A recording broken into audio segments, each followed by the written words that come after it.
आप लोगों ने संजू बाबा को सिर्फ स्क्रीन पे देखा होगा, पर मेरे साथ तो संजू बाबा रोज चलते हैं। वो दिख रहा है आपको ब्लैक कपड़ों में सामने से आता हुआ हमारा प्यारा संजय बाबा। नितिश कहीं भी जाता है वो सिर्फ ब्लैक कपड़े ही पहनता है, उसे ऑब्सेशन है ब्लैक कपड़ों से। एनीवे, हम लोग पहुंच गए हैं एयरपोर्ट। सुबह के बजे है 5 और हम लोग निकल रहे हैं अमृतसर के लिए। पहले मुंबई से दिल्ली और फिर दिल्ली से जाएंगे हम अमृतसर।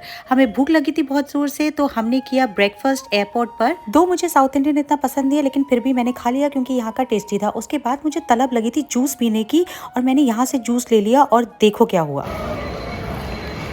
नीरा मीठा ही मीठा है। ये 400 रुपये का जूस है, बहुत हेल्दी है क्योंकि 400 रुपए का है। इसकी एक एक सिप को मैं आज सुपड़ करके पीऊंगी, छोड़ूंगी नहीं है कतरा। मैं तो पूरा ये चाट जाऊंगी। मेरा बस चले मैं डब्बा भी खा जाऊँ। भैया 400 रुपए का एक जूस, माय गॉड। लूटना कोई यहाँ सीखे।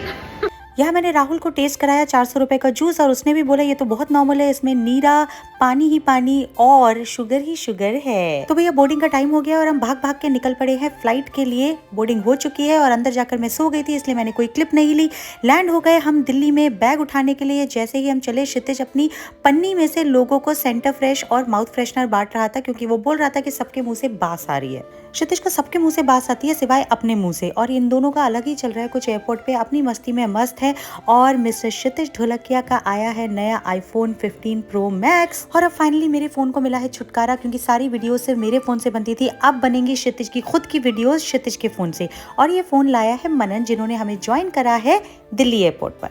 मनन ने अपना मुंह छुपा लिया है क्योंकि वो कैमरा शाय है। और यहाँ पर हम गाड़ी में बैठ गए हैं। क्षितिज को पीछे सामान के साथ बिठा दिया क्योंकि मनन क्षितिज से लंबा है, इसलिए उसको ज्यादा स्पेस चाहिए बैठने के लिए। रेडी होके फटफट से हम गुरुद्वारे के लिए निकल चुके हैं और मैंने पहना है ये प्रिटी सूट जो मैंने लिया है आचो से। भीड़ आप खुद ही देख सकते हो, बहुत बहुत बहुत ज्यादा थी, लेकिन मौसम बहुत ही सुहावना था। मुंबई में तो गर्मी में आप खड़े भी नहीं हो सकते हो, आप 1 मिनट में पूरे भीग जाओगे पसीने से क्योंकि वहाँ पे चिपचिपाहट वाली गर्मी है।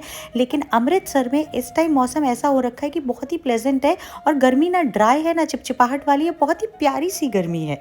मतलब आपको गर्मी फील नहीं होगी, आप सिर्फ एंजॉय करोगे। मुझे धूप से थोड़ी एलर्जी है, मतलब एलर्जी इसलिए है क्योंकि मुझे आधे सर में दर्द रहता है और अगर धूप में मैं ज्यादा रह लूँ तो मुझे वो सर का दर्द एग्रीवेट हो जाता है और फिर मेरे बहुत ज्यादा पेन हो जाता है। मुझे बहुत सारी दवाइयाँ लेनी पड़ती है, इसलिए मैं धूप को हमेशा अवॉइड करती हूँ। अब आप ये नज़ारा खुद देख लो कि कितनी ज्यादा भीड़ है अंदर जाने के लिए।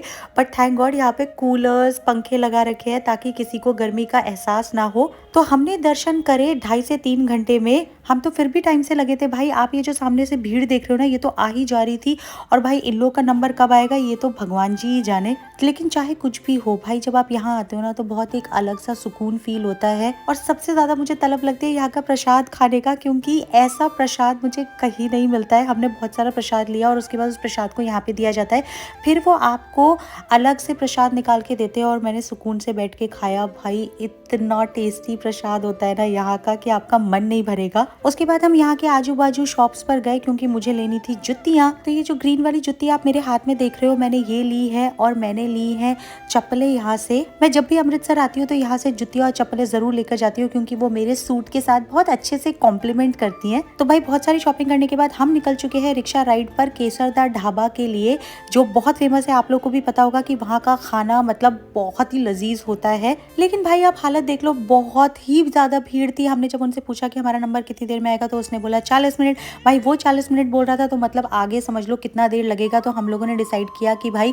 होटल चलते हैं वापस, क्योंकि अगले दिन हमें निकलना था कटरा, क्योंकि हम जाएंगे आगे वैष्णो देवी जी के दर्शन करने। आप लोग बताना आपने इस ढाबे से क्या क्या खाया है और क्या चीज आपकी फेवरेट है। तो क्षितिज का सपना रह गया अधूरा इस ढाबे पे खाने का, और आपसे मैं मिलूंगी नेक्स्ट वीडियो में। बाय।